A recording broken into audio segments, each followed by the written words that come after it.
focused on being prepared. I saved your life by bringing you here. I knew this day would come.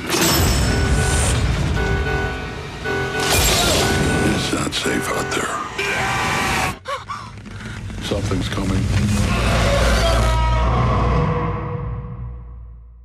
Hi everyone, this is Whiplash Dynamo here with a new kind of video for you today. I just saw 10 Cloverfield Lane last night, and my opinion on it, if you see from the title of the video, exactly why I think it's just a very, very sleazy marketing tool that was used to cover up what could have easily been a small thriller that didn't really need that title exactly. It was just used to fool us mostly and just to get us in the theater. Quiet. He's coming. Guys, he's here. Let's go. What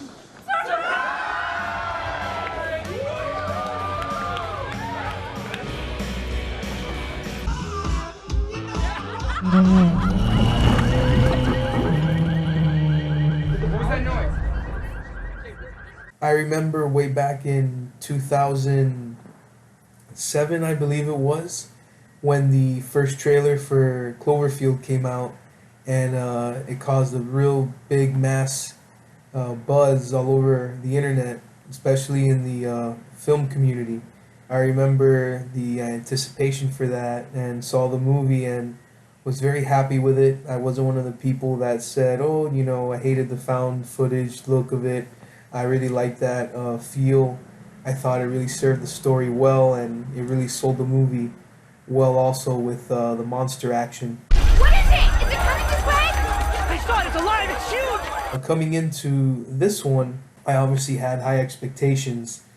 And when you look at the way the movie is sold, if you see the poster for it, the sky is the exact same sky as the one for the poster for the first movie. On top of that, if you notice in the trailers, the first thing that comes up when the title comes up is the title Cloverfield and then the 10 lane. So it really does push it far there. When the movie starts, the first thing that comes on is right after the Bad Robot logo is the Cloverfield title. So even then it's like, oh man, you know, they're really, really shoving this down your throat almost. And it really puts into your head that this is really tied into the first movie.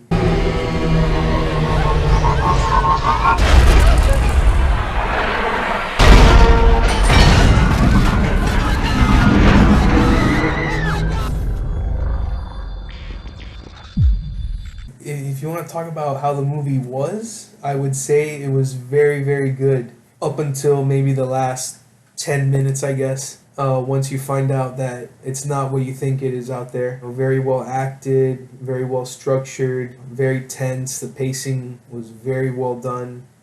Really got you into it. It almost operated like a Hitchcock movie in some ways. I remember the opening of it reminds me a lot of Psycho. This woman driving off into the road and you don't know where she's going. She's just like she's running away from something. If you want a bonus, Mary Elizabeth Winstead's thighs are there for you to admire. I remember my girlfriend admired them. When she made a comment about them not too long after that, I heard another lady behind me say, you know, she's got great thighs. But down here, we're safe.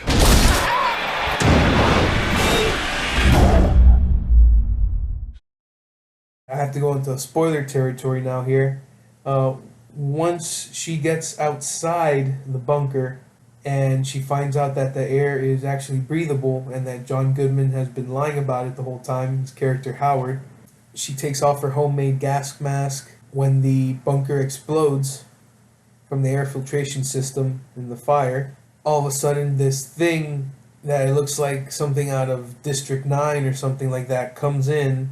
It's like a spaceship over the cornfield where the bunker is, and it sends off this this pod, shoots out, and it sends out this little scout, and it looked like a cross between those weird slug monster things in King Kong that had the teeth that, you know, like to suck the guy's heads out. That was really freaky. and it had like the skin of the Sentinels in X-Men Days of Future Past. It had that going on, and yeah, you know, once you see that, it was a real letdown, a real letdown. And the spaceship from District 9 was like a weird flying alien thing, it turned out. It looked like something out of War of the Worlds also, it reminds me of that. Once you see that and you realize you're not going to get to see the monster again, which they even threw in that little bonus in the end credits where you had that little audio clip and you played it backwards.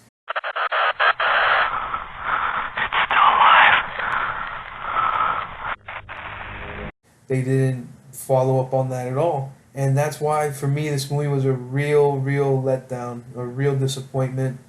You know, this could have been something that they could have probably shown on Netflix, really. It really didn't deserve this big push and this tie into that movie, which already had, you know, sort of a cult community, if you will, and people knew about it beforehand. That's really where it gets me, where it just becomes, you know, a sleazy marketing tool. I don't care what's out there. Listen to me. She's dying. Turn that camera.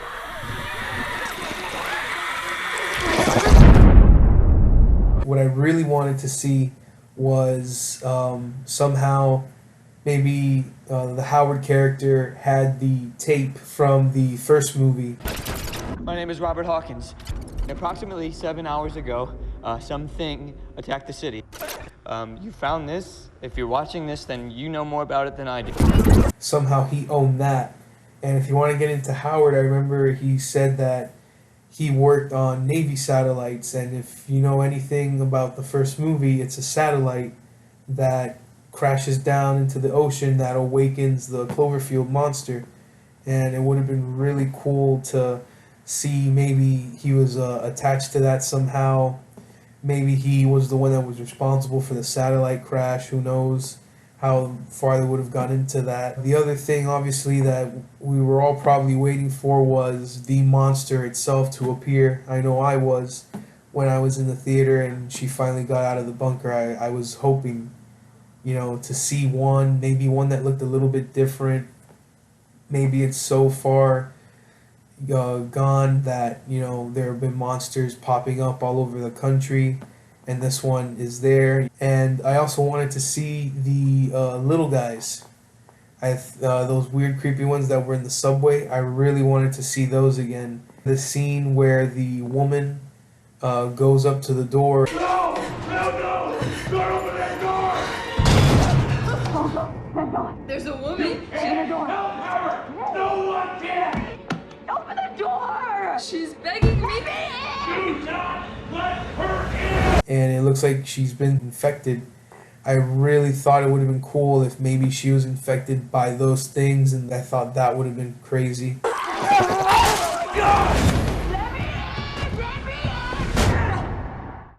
This movie had so many chances to tie it into what it was promoting it was going to tie into, and it didn't. If it really just sold it the way the movie really is, which is just low budget thriller / sci-fi movie.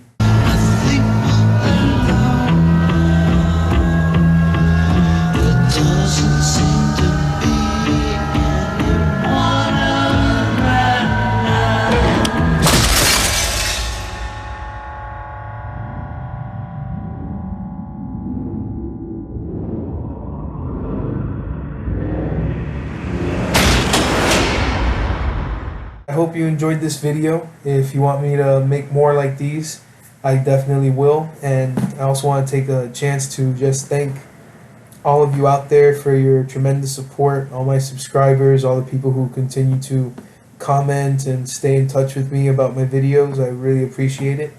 And I hope you all have a great weekend. Thank you very much. Yeah!